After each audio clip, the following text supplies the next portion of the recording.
आता गेल्या 20 तारखेला माझ्या शस्त्रक्रियेला 2 महिने पूर्ण झाले. म्हणून मी आल्या आल्या पहिल्यांदा महाराजांपाशी गेलो, दर्शन घेतलं आणि तुम्हाला मी व्यवस्थित चालतो हे पण दाखवलं.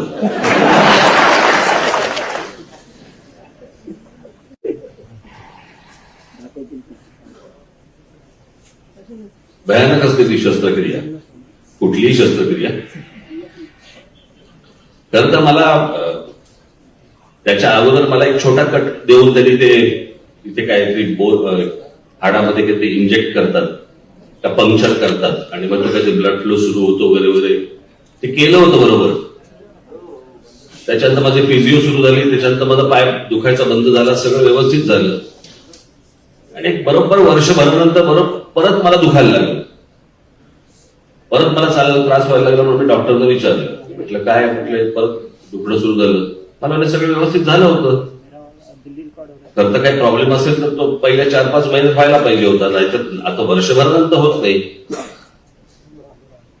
मग मला त्यांनी विचारलं कोविड झाला होता का, म्हटलं हो. जगभरामध्ये या कोविड नंतर बऱ्याचशा हाडांचे प्रॉब्लेम्स काहीतरी सुरू झाले आणि त्याच्यामध्ये माझं ते परत कोलॅप्स झालं.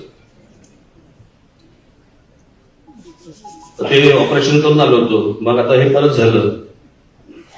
त्या दरम्यान मला एकाने विचारलं, मला कसलं ऑपरेशन, म्हटलं हिप रिप्लेसमेंट. मला बोला हिप रिप्लेसमेंट कशामुळे. मी म्हटलं जवळच्यांनी आणि बाहेरच्यांनी इतकी वर्षाची माझी लावली ना,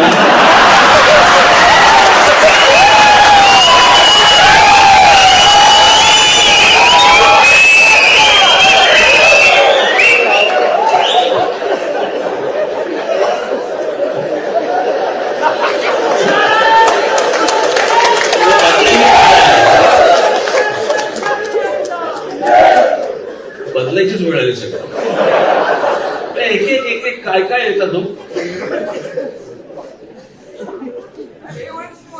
ते काय हार्ट रिप्लेसमेंट असते, काय काय किडनी रिप्लेसमेंट असते वगैरे वगैरे. एकाने मला विचारलं, अच्छा हिप रिप्लेसमेंट म्हणजे दुसरी लावणार, कुठे कसं दिसेल.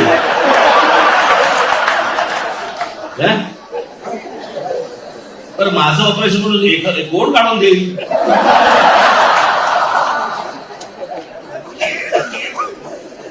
साहेब बरं दिसत नाही, माझी घ्या.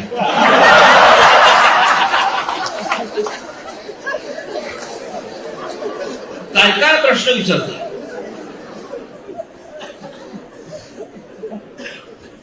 माझे एक डॉक्टर होते आमचे, त्यांनी त्या पहिल्या ऑपरेशनच्या वेळेला बाहेर आले आणि या पत्रकारांनी विचारलं, हे कुठेही खातात, एखाद्याच्या गेलेल्याच्या घरी पण जातात, काय वाटतंय, काय वाटतंय काय.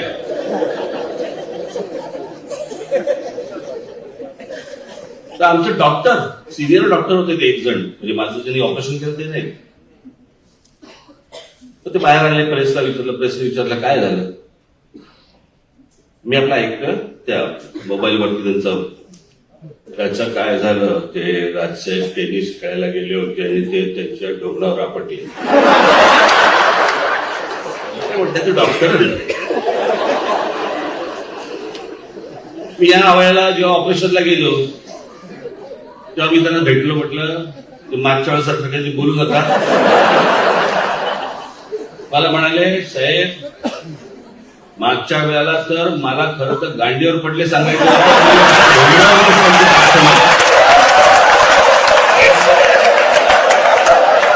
म्हटलं नाही, तुम्ही म्हटलं नाही डोंगरावरती ठेवा पडला.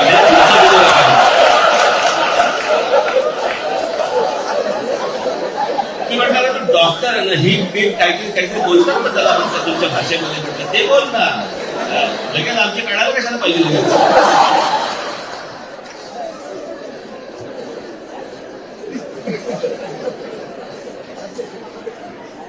कोण कोण भेटतात मी तुम्हाला सांगतो ना, एक एक जण. पण आता सगळं ठीक आहे, व्यवस्थित आहे. मी जरा उद्या पुण्याला जरा जाऊन येणार आहे 1 दिवसासाठी. काही बैठका काही नाही तिकडे. कुठे गेलं बाबू? लवकर नका. मला प्रवासाला काही त्रास होत नाही, फक्त एकदा मला चेक करायचं. पण मी 1 दिवसासाठी जाऊन येणार आहे. मला त्या नाशिकला पण जायचंय, मणिदेवीचं दर्शन घ्यायला पण मला जायचंय. सुरू झाले का? लिफ्ट सुरू झाली का?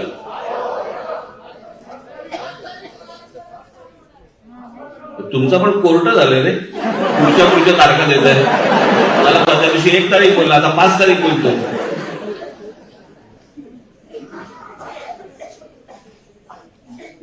आज तुम्हाला सगळ्यांना, महाराष्ट्रातल्या सर्व प्रमुख पदाधिकाऱ्यांना इथे बोलवण्यामागचं कारण, एक तर बरेच दिवस आपण काही बोललो नव्हतो. मध्ये एक माझा फक्त इंटरव्ह्यू झाला. आता बाळा रणगावकर, प्रकाश महाजन, सरदेसाई, संदीप देशपांडे यांच्या भाषणामध्ये तुम्हाला बऱ्याच गोष्टी मिळाल्या, बऱ्याच गोष्टी त्यांनी सांगितल्या.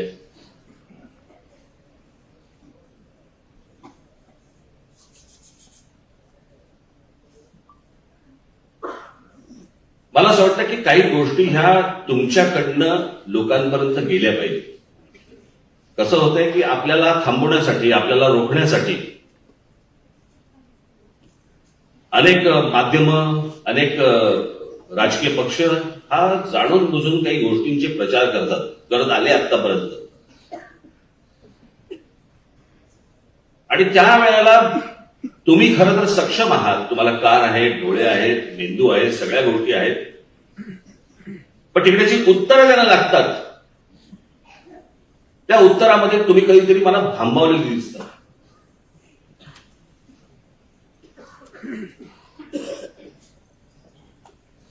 आणि त्यांनी हे गेल्या काही वर्षांमध्ये काही प्रचार केला आपल्याबद्दलचा, की राज ठाकरे आणि त्यांचा महाराष्ट्र नवनिर्माण सेना अपक्ष म्हणे आंदोलन अर्धवट सोडतो. एक आंदोलन दाखवायचं, एक आंदोलन जे आपण अर्धवट सोडतो.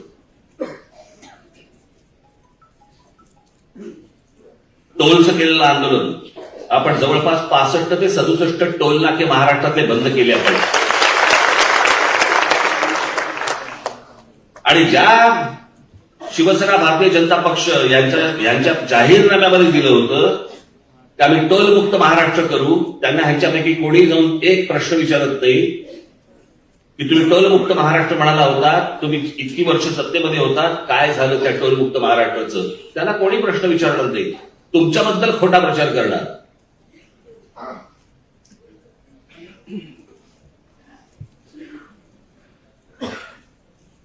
मला असं वाटतं ह्या गोष्टी ज्या वेळेला तुम्हाला कुठे जिल्ह्यामध्ये, तालुक्यामध्ये, गावामध्ये, शहरामध्ये लोक ज्या वेळेला बोलतात, त्यावेळेला तुम्ही हे उलट सांगितलं पाहिजे त्यांना की अरे आम्ही तर इतके टोल नाके बंद केले, तुमच्या पक्षाने काय केलं? तुमच्या पक्षाने शब्द देऊन देखील पाळला नाही. इतकी वर्ष अजूनही टोल चालू आहेत, मुंबईवरती चालू आहेत, पुण्यावरती चालू आहेत, ठाण्यावरती चालू आहेत, सगळ्या ठिकाणी चालू आहेत टोल.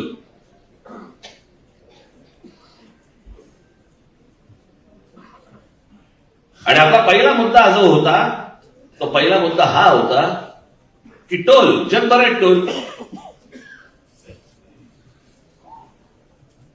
टोलवरती पैसे गोळा करतात आणि त्या पैशामधनं जी काही तो ब्रिज उभा केलेला असतो, रस्ता उभा केलेला असतो, काही गोष्टी केलेल्या असतात, त्याची रक्कम गोळा करतात.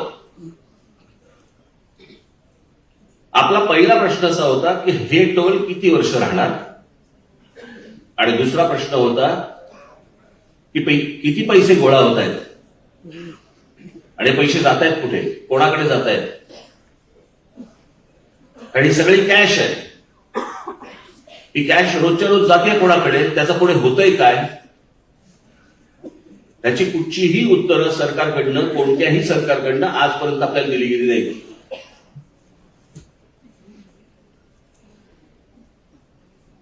आणि ज्या ठिकाणचे टोल नाके बंद झाले त्यांच्याकडनं आपल्याला आशीर्वादच मिळाले. द्या सत्ता हातात, बाकीचे टोल बंद करून देतो.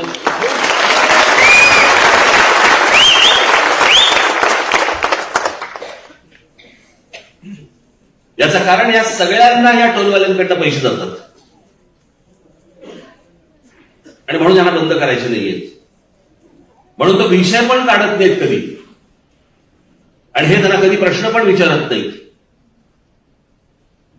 इतक्या पत्रकार परिषदा होतात या सगळ्या लोकांच्या, त्यांना हे प्रश्न खरं तर भन्नावून सोडलं पाहिजे त्यांना की हे तुम्ही टोल बंद करणार बोलला होता त्याचं काय झालं, त्यांना कोण नाही विचारणार. आणि मग त्यांचे सगळे छुपे लोक हे आपल्याला आपल्याबद्दलचा प्रचार करणार.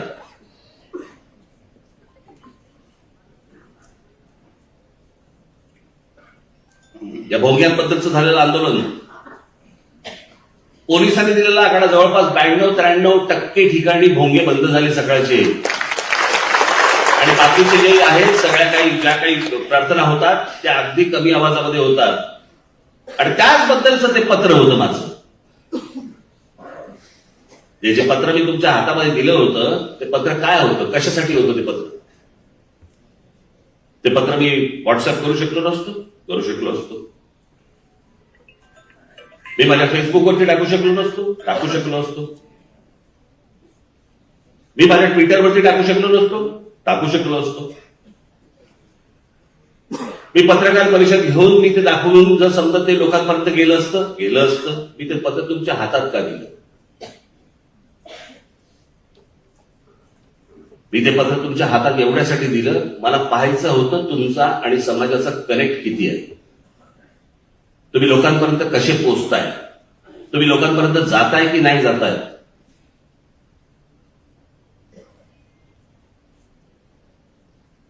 आज असंख्य महाराष्ट्र सैनिक आहेत आणि असंख्य महाराष्ट्र सैनिक सांगतात आम्हाला की आमच्या पदाधिकाऱ्यांकडनं आमच्यापर्यंत लेटर आलं नाही तर आम्ही पोहोचवलं असतं.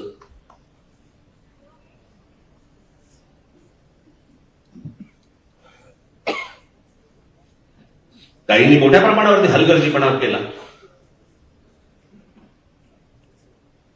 थंड झालेत. निवडणुकांचे वारे फक्त डोक्यामध्ये आहेत, पक्ष नाही, संघटना नाही, काही नाही. हे जे आता चालू आहे ना सगळं महाराष्ट्रामध्ये गेले 2-2.5 वर्ष राजकारण चालू आहे ना, ही चांगली गोष्ट नाही बरं का महाराष्ट्रासाठी. असं महाराष्ट्रात कधीही नव्हतं. जो मतदार आहे ना, मतदार ज्यांनी 2019ला जेव्हा निवडणुका झाल्या, 2019ला ज्यांनी मतदान केलं ना त्यांना कळत पण नसेल आपण मतदान कोणाला केलं, कोण कोणामध्ये मिसळलं आणि कोण कोणामधनं बाहेर आला काहीच कळत नाहीये.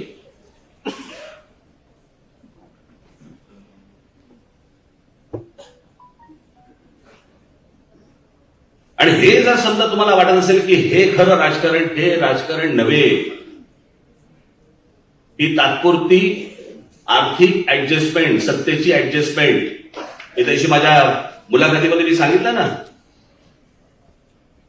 त्या मुलाखतकारांनी मला विचारलं की भुजबळांचं बंड, नारायण राणेंचं बंड, शिंदेचं बंड आणि तुमचं बंड. म्हटलं माझं बंड लावू नका त्याच्यात.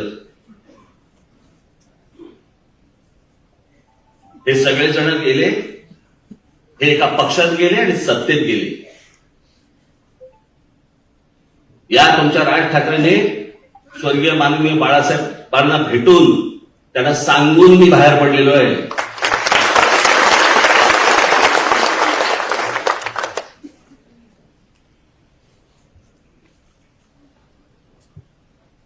मला आजही ती गोष्ट आठवते की जेव्हा बाळासाहेबांना कळलं की हा काही राहत नाही पक्षात आता, माझी शेवटची भेट होती. मी आजपर्यंत कधी बोललो नाही तुम्हाला ही गोष्ट, पण निघताना माझ्यावर त्याला मनोहर होते. मनोहरशी बाहेर गेले रूमच्या, आणि रूमच्या बाहेर गेल्यावरती माननीय बाळासाहेबांनी मला बोलवलं. असे हात पसरले माझ्यासमोर, मला मिठी मारली आणि म्हणाले आता जा.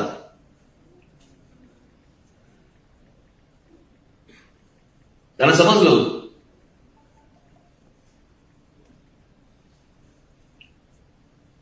त्याच्यामुळे मी दगाफटका करून, गद्दारी करून, पाठीत खंजीर खोपसून असा नाही बाहेर पडलो मी. आणि बाहेर पडून दुसऱ्या कुठच्याही पक्षात नाही गेलो. तुमच्या विश्वासावरती पक्ष उभा केला.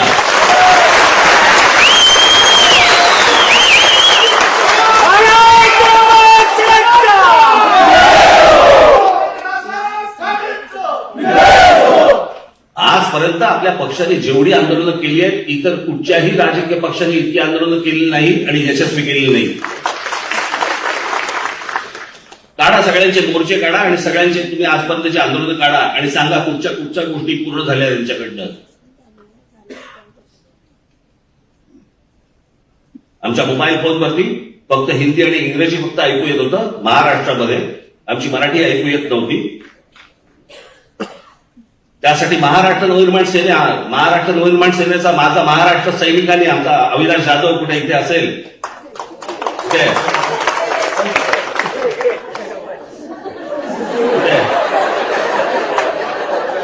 आहेस ना, माझं भाषण चालू असताना त्यावेळेला असा आवाज आला ठाण्यामध्ये. आणि दुसऱ्या दिवशी मला त्या सगळ्या जेवढे मोबाईल फोनवाले जेवढे आहेत त्यांच्याकडनं पत्र आली की आम्ही लवकरात लवकर आम्ही मोबाईल फोनमध्ये मराठी लवकरच आणतोय. म्हटलं लवकरात लवकर नाही, एक आठवडा देतो.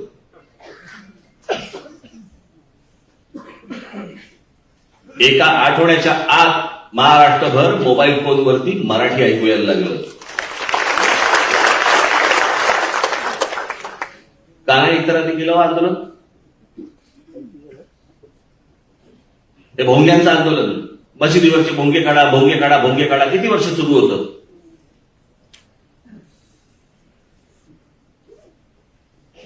आपण या भोंग्यांना आपण पर्याय दिला. एक तर तुम्ही भोंगे काढा, नाही तर तुमच्या समोर येऊन आम्ही हनुमान चालीसा म्हणू. सगळ्यांनी भोंगे काढायला सुरुवात केली. आज अनेक मुस्लिम समाजातले लोक देखील सांगतायत की ते बरं वाटतं आता का झाला.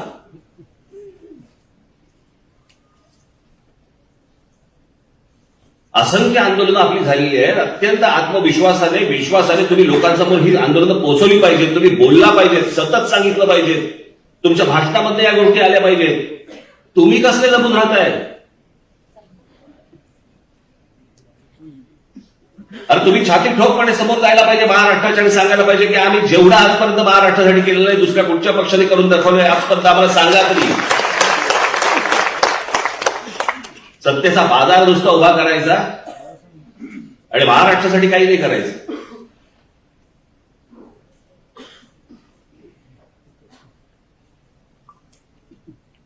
त्या नुपूर शर्मा त्या बोलल्या,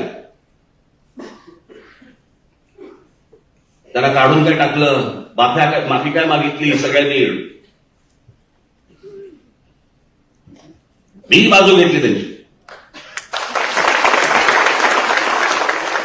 त्या काय स्वतःच्या मनातलं बोलत नव्हत्या.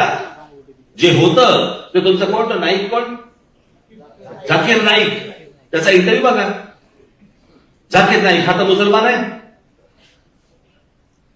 झाकीर नाईकच्या एका इंटरव्ह्यू मध्ये त्यांनी तेच सांगितलंय जे नुपूर शर्मा बोलत होते. झाकीर नाईकच्या बाबतीत काही नाही झालं,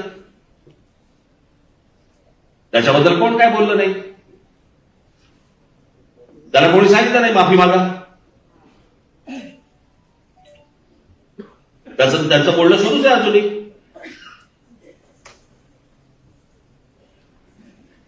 प्रश्न असा आहे की हरामखोर दोन भाऊ ते ओवेसी, त्यातला एक जण आमच्या देवतांबद्दल, देवी देवतांबद्दल बोलतो.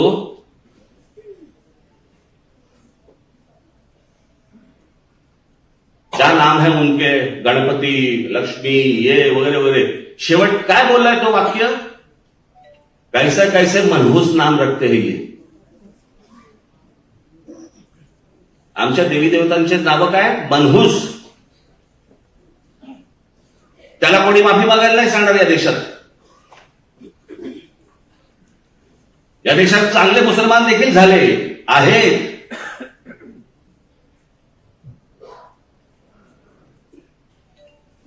यांच्यासारखे दलित नाही, पण यांना कोणत्याही प्रकारचा कोणतंही सरकार चाप लावायला तयार नाही. यांच्या जिभेवरती कुठच्या प्रकारची बंधनं आणायला तयार नाही.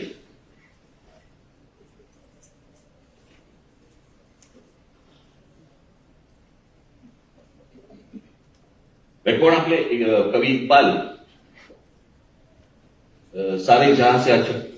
कवी इक्बाल या माणसाने लिहिलेलं काव्य, त्या काव्यामध्ये तो भारत नाही म्हणत आहे माणूस, सारे जहां से अच्छा हिंदुस्तान हमारा. हे हिंदूंचं स्थान आहे. सारे जहां से अच्छा ये हिंदुस्तान हमारा, हे कवी इक्बाल बोलतोय आणि आम्ही हिंदू या देशाला भारत म्हणतोय. आम्ही बोलताना बोलत पण नाही की या हिंदुस्थानामध्ये, आम्ही नाही, आमच्या भारतात. नाही तर काय अगदी सोपं, इंडिया.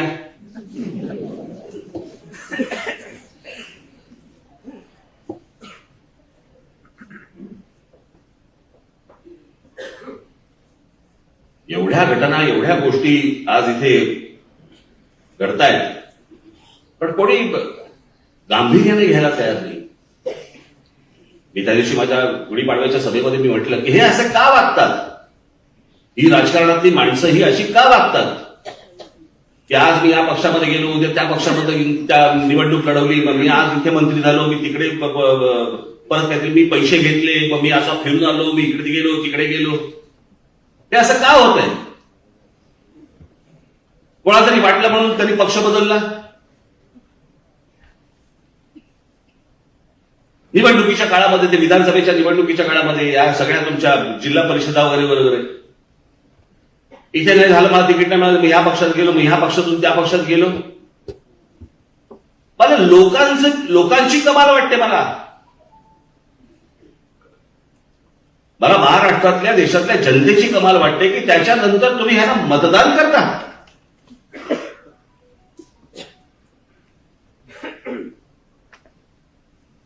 साधी गोष्ट लक्षात घ्या तुम्ही. 2019ला निवडणुका झाल्या. 2019ला निवडणुका झाल्यावरती शिवसेना, भारतीय जनता पक्षाने एकत्र निवडणूक लढवली. एकत्र निवडणूक लढवल्यावरती दोघांनी फारकत घेतली. काय तर म्हणे 2.5 वर्ष मुख्यमंत्री पदाचे घोषित केलं होतं. मला अजूनही आठवतंय, मला माहिती आहे ते, कारण त्या बैठकीत मी असायचो, मला होतो मी तिथे. मला असं वाटतं सेंटा हॉटेलला का कुठेतरी ती बैठक झाली होती. बैठका असतात तर ते व्हायच्या, घरी व्हायच्या किंवा सेंटरला व्हायच्या. माननीय बाळासाहेब, मनोज जोशी, प्रमोद महाजन, गोपीनाथराव मुंडे, मला असं वाटतं त्यावेळेला वहाडणे अध्यक्ष, प्रदेश अध्यक्ष होते, वहाडणे होते का कोण आता आठवत नाही मला, बरेच जण होते. आणि तिथे पहिल्यांदा ती गोष्ट ठरली की ज्याचे जास्ती आमदार त्याचा मुख्यमंत्री. जर ही गोष्ट अंडरस्टँडिंग मध्ये तुमच्या एकमेकांच्या जर ही ठरलेली आहे, तर या 2019ला तुम्ही मागणी करूच कशी शकता जर तुमचे कमी आमदार आले तर शिवसेनेचे? म्हणजे मी पहिल्यांदा कमिटमेंट घेतली होती. कमिटमेंट 4 भिंतीमध्ये कमिटमेंट घेतली. माणसं कोण तिथे? 2च. एक तर हे खरं बोलतायत किंवा हे खरं बोलतायत. मुळात पहिल्यांदा तुम्ही मागितलंच कसं? ज्याचे जास्ती आमदार त्याचा मुख्यमंत्री, हे जर समजा ठरलेलं आहे तर तुम्ही पहिली गोष्ट सांगताच कशी? नंबर 1. नंबर 2, पंतप्रधान नरेंद्र मोदी ज्या वेळेला व्यासपीठावर भाषण करत होते त्यावेळेला त्या व्यासपीठावरती उद्धव ठाकरे बसलेले. नरेंद्र मोदी त्यांच्या भाषणामध्ये, जाहीर भाषणात सांगतायत की आपली परत सत्ता येईल आणि सत्ता आल्यानंतर मुख्यमंत्री देवेंद्र फडणवीस होईल. अमित शहानी जाहीर भाषण केलं. त्या जाहीर भाषणामध्ये अमित शहा सांगतायत की सत्ता आल्यावरती मुख्यमंत्री देवेंद्र फडणवीस होईल. ऑब्जेक्शन त्याच वेळेला का नाही घेतलं? आक्षेप त्याच वेळेला का नाही घेतला? त्याच वेळेला त्यांना फोन केला का नाही? त्याच वेळेला तुम्ही भेटला का नाही की अरे तुम्ही माझ्याशी वेगळं बोललाय आणि व्यासपीठावरती वेगळं बोलताय, का नाही बोललात तुम्ही? सगळे निकाल लागल्यावरती मग तुम्हाला आठवलं. याचं कारण ह्या सगळ्या गोष्टींची बोलणी ही अगोदरपासून सुरू असतात. आणि मग काय तर काँग्रेस, एनसीपी आणि शिवसेना यांचं सरकार. लोकांनी मतदान कोणाला केलं होतं? म्हणजे असं आपण पकडूया की शिवसेना, भारतीय जनता पक्षाला मतदान करणारे लोक आणि काँग्रेस, एनसीपीला मतदान करणारे लोक, दोघांनाही काय झालं असेल?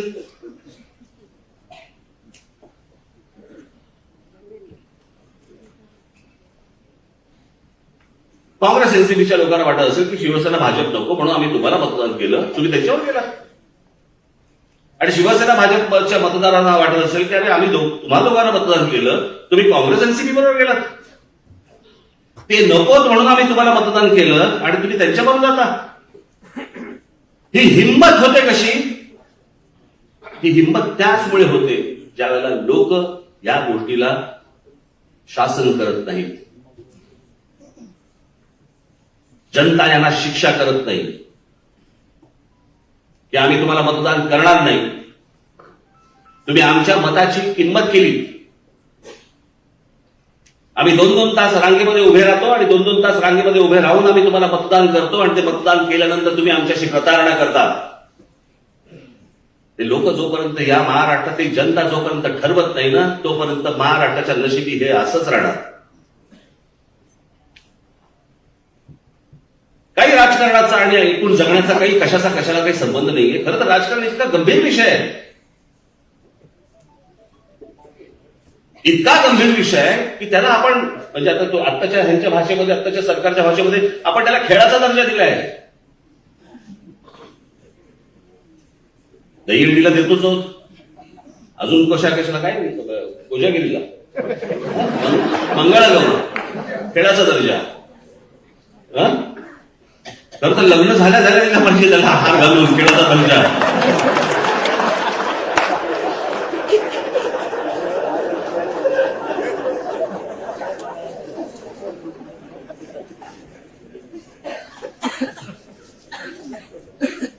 हे राजकारण असं होण्यामागची कारण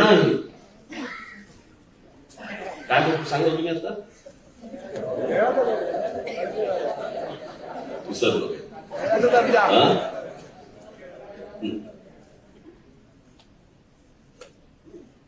हे राजकारण असं होण्यामागचं कारण, याचं कारण आपण गांभीर्याने पाहत नाही आहोत त्याच्याकडे. बाबा, राजकारण हा इतका गंभीर विषय. इथे माझ्या समोर भगिनी बसलेल्या आहेत माझ्या. तुमच्या घरी सकाळी येणार पाणी हे महानगरपालिका ठरवतं.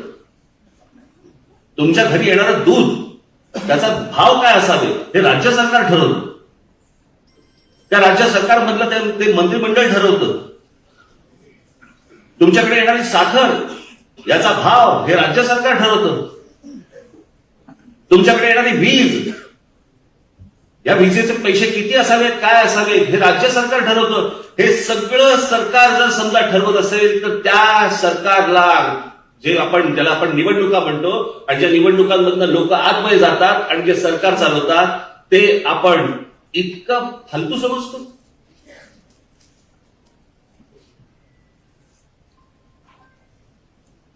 माझी तर इच्छा आहे सर्वसामान्य प्रत्येक घरामधल्या स्त्रियांनी, पुरुषांनी राजकारणामध्ये लक्ष घातलं पाहिजे, प्रत्यक्ष राजकारणामध्ये आलं पाहिजे, निवडणुका लढवल्या पाहिजे असल्या गरज नाहीये. पण राजकारण हे इतकं मोठं आहे, इतकं विस्तारलेलं आहे की या विस्तारलेल्या सगळ्या राजकारणामध्ये लोक आली पाहिजेत. त्याचा ज्यांनी खळेखंडोबा करून ठेवलेला आहे राजकारणाचा, आपल्या माती फक्त तेच असेल. चांगल्या विविध क्षेत्रामध्ये काम करणारे लोक, महिला आज आल्या पाहिजेत राजकारणामध्ये. माझं एक पत्र येणार आहे या बाबतीतलं. मी महाराष्ट्रातल्या सर्व माझ्या माता भगिनींना, माझ्या सगळ्या बांधवांना माझी मी हाक देणार आहे की राजकारण इतकं विस्तारलेलं आहे. राजकारणामध्ये करण्यासारख्या इतक्या गोष्टी आहेत. फक्त निवडणुका एवढ्याच करण्यासारखी गोष्ट नाहीये, भरपूर गोष्टी आहेत. त्या करण्यासाठी तुम्ही आलं पाहिजे, प्रत्यक्ष आलं पाहिजे. ज्या राजकारणाबद्दल आपण जेव्हा बोलतो किंवा राजकारणामध्ये ये ना, त्याला तुम्ही तुच्छ मानता आणि तुच्छ मानल्यानंतर त्याच राजकारणासाठी 2-2 तास उभे राहून तुम्ही मतदान करता. मग ते तुच्छ कसं? मग कोणासाठी मतदान करायला जाताय तुम्ही? ही जी कीड लागली ना आपल्याकडे, एक तर जातीच्या नावाने द्यायचं, मतदान करायचं, नाहीतर काहीतरी धर्माच्या नावाने करायचं, नाहीतर आपल्या नातेवाईक म्हणून काहीतरी करायचं. बाहेर या, जागे व्हा. या महाराष्ट्राने देशाचं प्रबोधन केलं होतं आजपर्यंत. देशाचं, त्या महाराष्ट्राचं प्रबोधन करायची वेळ येते. जे उत्तरेतल्या बाहेरच्या राज्यांमध्ये उत्तर प्रदेश, बिहार आणि या सगळ्या भागांमध्ये ज्या प्रकारचं राजकारण चालतं ना, त्या प्रकारचं राजकारण आपल्याकडे महाराष्ट्रात घुसायला लागलंय.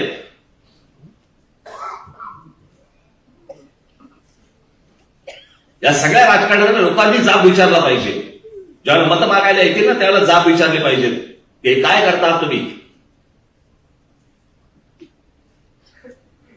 या कोणालाही प्रश्न विचारायचे नाहीत, प्रश्न विचारायचे आम्हाला. आणि हे ज्या प्रकारचं स्लो पॉइझन जे आतमध्ये पसरवतात ना लोकांमध्ये, मला असं वाटतं की त्या तिथल्या तिथे तुम्ही छाटणं गरजेचं आहे, बोलून छाटणं गरजेचं आहे. त्याच्यासाठी तुम्ही सतर्क असणं गरजेचं आहे. मी माझ्या भाषणामध्ये काय बोलतो, माझ्या मुलाखतींमधनं काय बोलतो, माझ्या पत्रकार परिषदांमधनं मी काय बोलतो, त्याचे मुद्दे तुम्ही काढले पाहिजेत. ते मुद्दे तुम्ही सतत बोलत राहायला पाहिजेत, त्याचा प्रचार करत राहायला पाहिजे.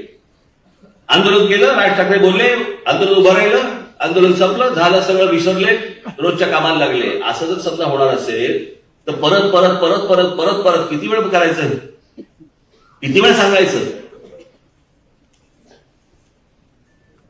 आणि जर समजा तुम्ही प्रमुख पदांवरती जर समजा आहात तर त्या पदाची तुम्हाला शान राखली पाहिजे. ज्या पदावरती तुमची पक्षाने नेमणूक केलेली आहे त्या पक्षाचा आदर तुम्ही केला पाहिजे.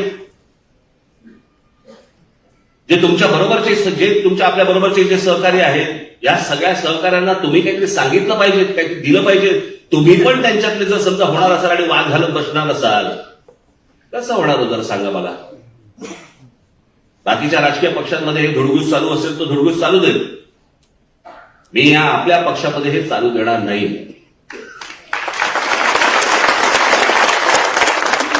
मगाशी मी बाळा नांदगावकरांचं भाषण ऐकताना त्यांनी एक विषय काढला सोशल मीडियाचा. मी तुम्हाला आत्ता सांगून ठेवतो, जर समजा पक्षातल्या पक्षात अंतर्गत एकमेकांविषयी जर कोणीही फेसबुकवरती, व्हॉट्सअपवरती जर समजा कोणत्याही प्रकारच्या कॉमेंट केल्या, त्याला एक क्षणभरही मी परत पक्षात ठेवणार नाही. लक्षात ठेवा.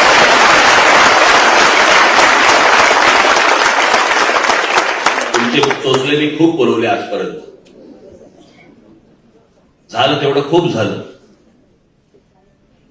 तुम्हाला तुमचं काम जर सांगायचं असेल तर त्या माध्यमाचा उपयोग करा, पण तुम्हाला एकमेकांची गुणीधुणी जर काढायची असतील त्या माध्यमावरती काढून तर बघा. आणि जर असं कोणी काढलं असेल तर ते माझ्यापर्यंत पोहोचलं पाहिजे. हर्षल देशपांडे आहेत, सचिन मोरे आहेत किंवा इतर आमचे पक्षातले आपले नेते आहेत, त्यांच्यापर्यंत ते पोहोचलं पाहिजे, माझ्यापर्यंत ती गोष्ट आली पाहिजे. आज निवडणुका तोंडावरती कधी होतील मला माहिती नाही. अगं अगं म्हशी हेच चालू आहे आता.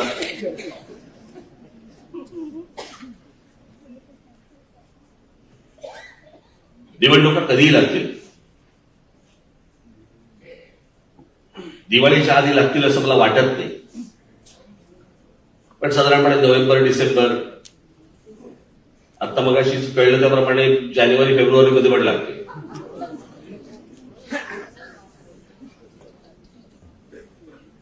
हा जो सगळा मेस झाला ना, सगळा चिखल झालाय ना, त्याचं कारण विचारणारे कोण नाही, बोलणारे कोण नाही, राग व्यक्त करणारे कोण नाही. हे काय चालू आहे? 2 वर्ष आता, किती 2 झाली आता, त्याला किती वर्ष झाली लॉकडाऊन संपून, अजून तेच चालू आहे. आता जिल्हा परिषद आणि पंचायत समित्या पुढे ढकलल्या गेल्या.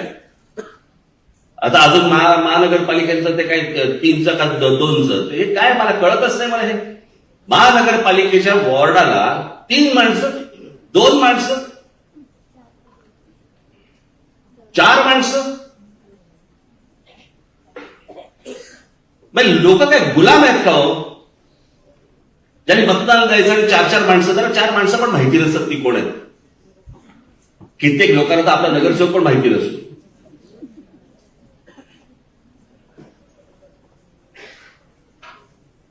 पण ह्या 4 माणसांचे तुम्ही मतदार काय निवडणुका करताय, त्यांचे काय प्रभाग काय करताय, त्याच्यामध्ये निवडणुका लढवायच्या, कोणी तो भाग बघायचा कोणी? आणि त्याच्यामध्ये कामं होत नाही, लोकांना समजत नाही कोणाकडे जावं. मग ह्यानी करायला घेतलं की हा विरोध करतो, त्यांनी करायला घेतले की तो विरोध करतो. हे कुठचं राजकारण चालू आहे याचं कारण लोक जाब विचारत नाहीयेत की हे काय चालू आहे, कोणतं राजकारण चालू आहे. नाही तर आम्ही बहिष्कार टाकतो निवडणुकीवरती, आम्ही मतदानाला येणार नाही. हे एकदा लोकांनी ठरवणं गरजेचं आहे, जनतेने ठरवणं गरजेचं आहे.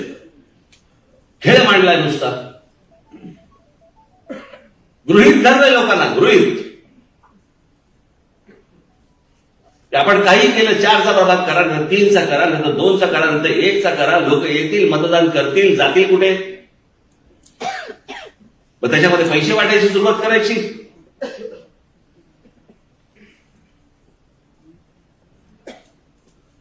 आज नाही लक्षात येणार,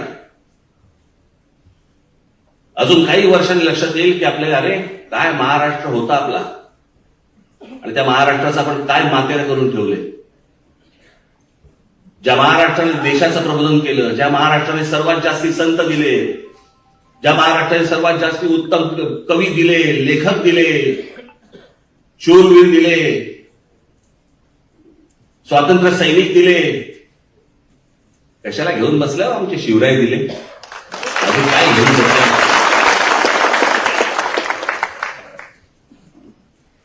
आहे का कोणाच्या वाट्याला, कुठच्या तरी राज्याच्या वाट्याला आहे का हे सगळं? आम्हाला आमच्या लोकांची, मोठ्या लोकांची किंमतच नाही आम्हाला.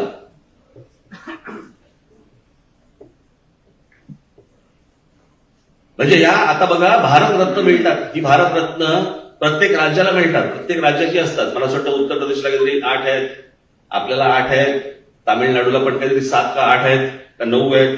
प्रत्येक राज्याला काय काय भारतरत्न मिळत असतात, इकडची कोण व्यक्ती असते. महाराष्ट्राला 8 भारतरत्न आहेत. हे 8 भारतरत्न कोण आहेत, कोण माणसं आहेत ती? धोंडो केशव कर्वे, विनोबा भावे, पावा काणे, डॉक्टर बाबासाहेब आंबेडकर, लता मंगेशकर, सचिन तेंडुलकर, भीमसेन जोशी, रतन टाटा, JRD टाटा. हे 8 भारतरत्न महाराष्ट्राला. या 8 भारतरत्नांपैकी 4 भारतरत्न ही एकट्या दापोलीतली आहेत. माहितीये का आपल्याला भारतरत्नाचा अर्थ काय? ज्यांनी कमाल काम केलं, ज्यांनी एक आउटस्टँडिंग परफॉर्मन्स ज्याला म्हणतो आपण, अशा प्रकारचं काम केलेली माणसं ही एकट्या दापोलीत जाऊन विचारा त्यांचं काय आहे का?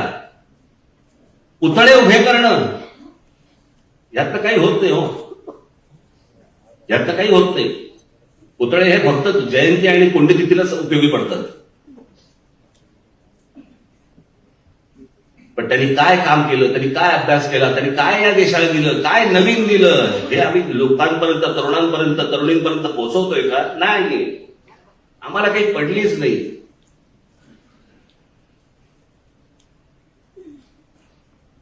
आम्ही रोजच्याच विवंचनेमध्ये इतके गुरफटून गेलेलो आहोत की आमच्याकडे कोण मोठी माणसं झाली आणि का मोठी माणसं झाली, आम्हाला काही घेणं देणं घेणंच नाही.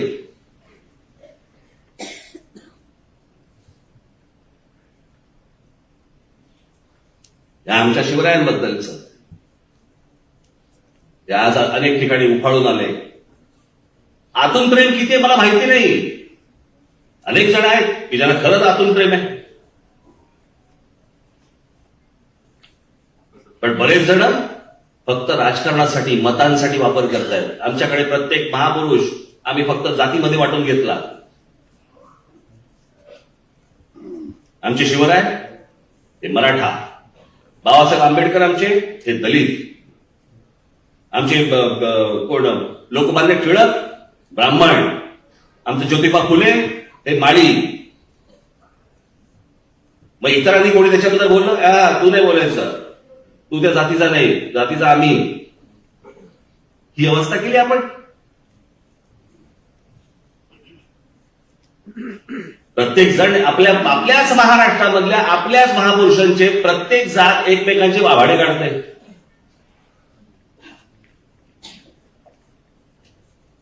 आणि याचं कारण तुम्हाला वेगवेगळं ठेवायचंय, सगळ्यांना तुम्हाला वेगवेगळं ठेवायचंय.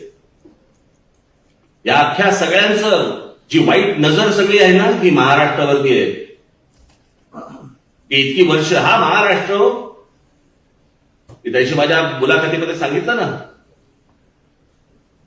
की वारसा कुठचा असतो? वारसा हा वास्तूचा नसतो, वारसा हा विचारांचा असतो.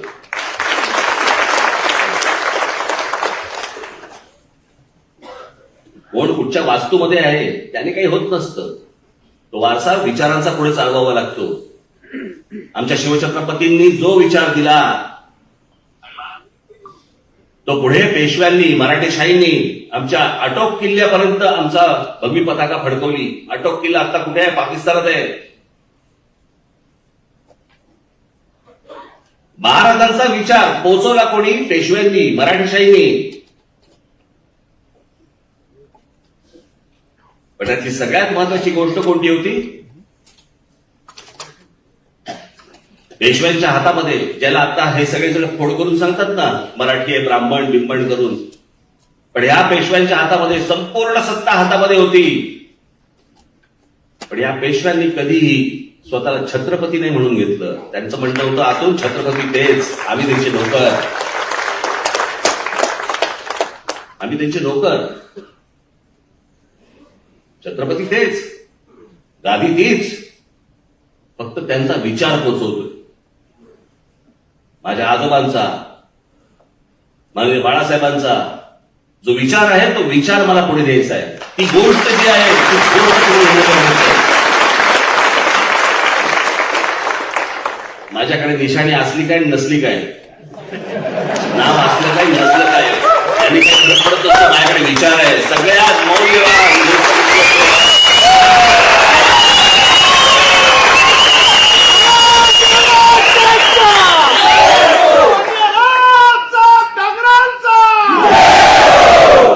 बाकीचं सगळं सोडा, पण त्या बाबतीत मी श्रीमंत आहे.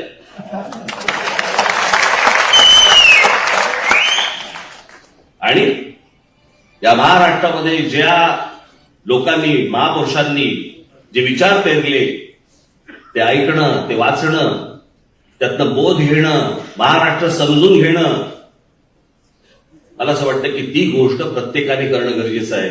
तर ह्या गोष्टी पुढे टिकतील. मला मध्यंतरी मला तुमचे नितीन सरदेसाई बसले तिथे, त्यांच्या सुनबाईच्या आजीने एक पुस्तक लिहिलं. पुस्तकाचं शीर्षक होतं काय असतं. काय असतं म्हणजे कळलं ना तुम्हाला? काय असतं म्हणजे काय असतं हे कळलं तुम्हाला? तरी मला सांगितलं की त्याची प्रस्तावना तुम्ही लिहून द्या. त्यांच्या सुनबाईचे वडील माझ्याकडे आले होते, तरी मला सांगितलं की नाही, मला आजीने सांगितलं की तुमच्याकडनं प्रस्तावना त्यांना पाहिजे. जोरात आली.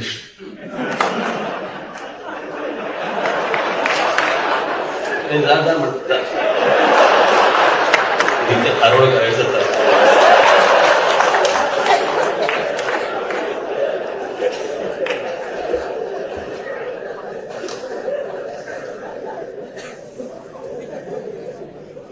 त्याने मला सांगितलं मला तुमची प्रस्तावना या पुस्तकासाठी पाहिजे. तर मी म्हटलं मी माझ्या घरात जे संस्कार झाले म्हटलं माझ्यावरती, म्हटलं आम्ही काही जातपात मानत नाही, जातीपातीने कधी एकमेकांकडे पाहत नाही, जातपात कधी शिकवलीच नाही, माहितीच नाही.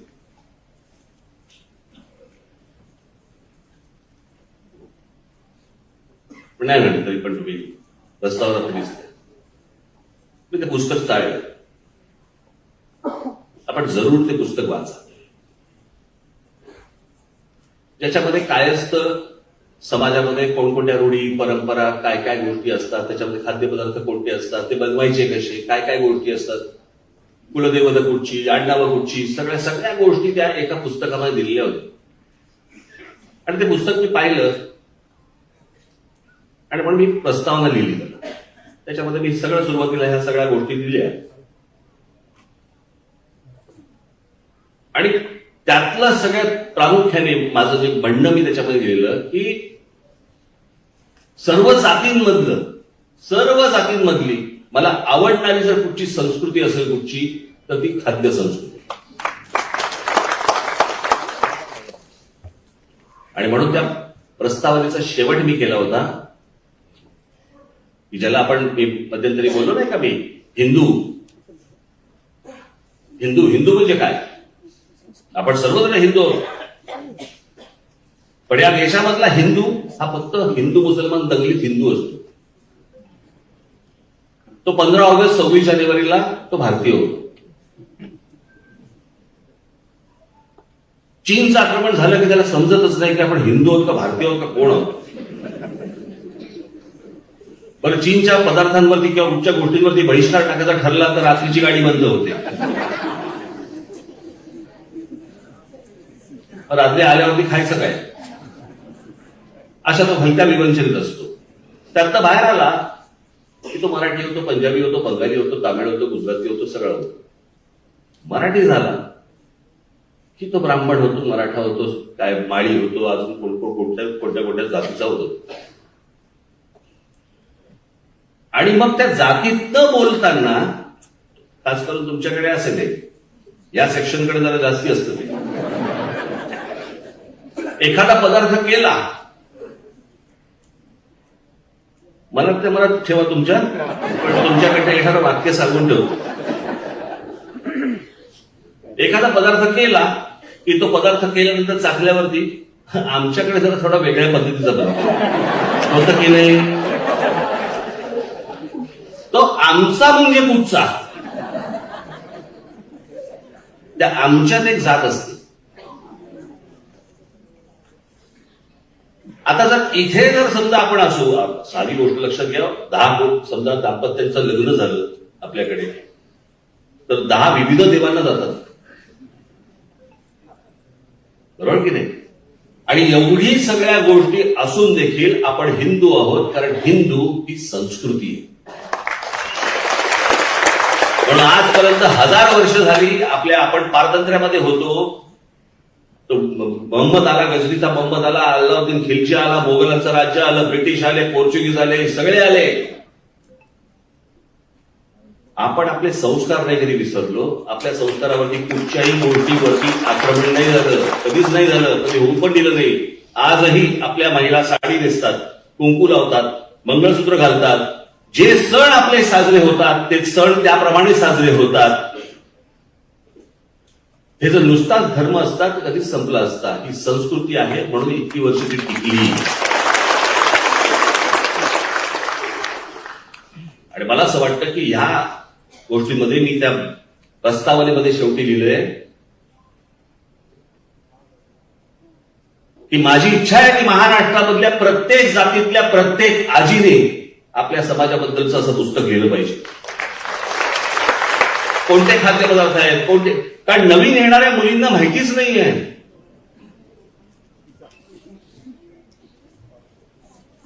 काही जणांना घरून संस्कार मिळतात पण काही जणांना मिळतच नाही. माहितीच नसतं की हा पदार्थ कसा बनवायचा किंवा आपल्याकडचे सण जे साजरे करायचे ते कसे करायचे, काय काय गोष्टी करायच्या माहिती नसतं. मला असं वाटतं की ह्या गोष्टी तुमच्याकडनं होणं गरजेचं आहे. मी खरंच सांगतो, मगाशी जे मी म्हटलं ना की राजकारणामध्ये करण्यासारख्या प्रचंड गोष्टी आहेत. समाजामधल्या वेगवेगळ्या क्षेत्रामध्ये काम करणाऱ्या, वेगवेगळ्या क्षेत्रामध्ये पुढे आलेल्या अनेक महिलांनी, पुरुषांनी राजकारणामध्ये सहभाग घेतला पाहिजे, राजकारणामध्ये आलं पाहिजे, राजकारणातली विविध अंग सांभाळली पाहिजे. तर मला असं वाटतं की येणारा काळ महाराष्ट्रासाठी, महाराष्ट्राचा भविष्य काळ हा उज्ज्वल असेल.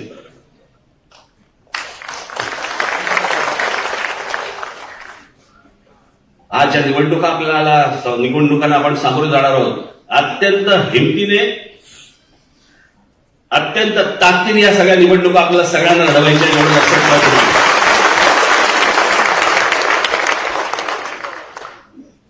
माझी तुम्हाला हात जोडून विनंती आहे, खरंच जोडतोच, ऍडजस्टमेंट करून निवडणुका लढवू नका.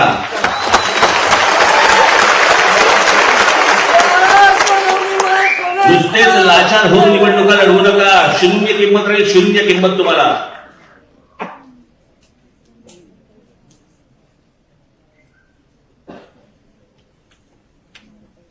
की माझे एवढे घे, तुझे तू एवढे घे, त्याचे काय विचार चालतात ना, काय काय गोष्टी चालतात त्या. पण ह्यातनं तुम्ही तुमची किंमत शून्य करून घेतात. तिकडे समाजामध्ये ह्या गोष्टी लपून राहत नाहीत, अजिबात लपून राहत नाहीत, या बाहेर येतातच. आणि मला असं वाटतं की या निवडणुका तुम्ही पूर्ण ताकदीने लढवणं गरजेचं आहे. माझ्याकडनं, पक्षाच्या नेत्यांकडनं, तुमच्याकडनं, सगळ्यांकडनं जो आपल्याला निवडणुकीला उभा आहे त्याला पूर्ण ताकद देणं गरजेचं आहे. मला जिथे जिथे शक्य होईल त्या त्या ठिकाणी, सगळ्या ठिकाणी मी सभा घेणार आहे. अनेक ठिकाणी मी मेळावे आत्ताच सुरू करणार आहे. आणि साधारणपणे मी आता गणपती झाले, अनंत चतुर्दशी मला 9 तारखेला आहे. अनंत चतुर्दशी झाली की मग मी दौऱ्यावरती निघीन. त्यावेळेला दौऱ्यामध्ये आपल्या जिल्ह्यामध्ये येईल, त्यावेळेला आपल्या सर्वांचं दर्शन मला होईलच. तोपर्यंत या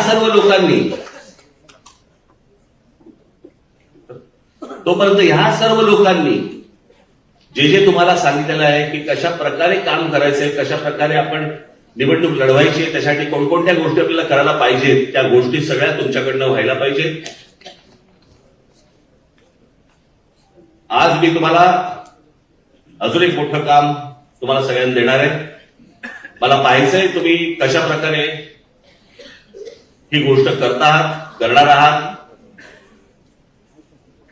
तुम्ही आता जे जे आपापल्या जिल्ह्यात जातील, तालुक्यात जातील, गावात जातील, शहरांमध्ये जातील, जवळपास 3 ते 4 वर्षानंतर निवडणूक आयोगाच्या प्रमाणे आपल्याला नोंदणी घ्यावी लागते पक्षाची. या वेळेला नोंदणी जोरात होणार. पण ती जोरात होण्यासाठी तुम्ही तिथे पोहोचलं पाहिजे, व्हिज्युअली दिसलं पाहिजे, ती गोष्ट कळली पाहिजे.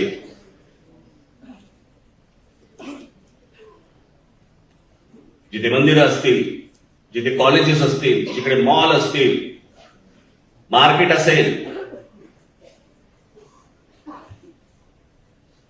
आता गणपती आहेत, सार्वजनिक गणेशोत्सव असतील, अनेक ठिकाणी तिथे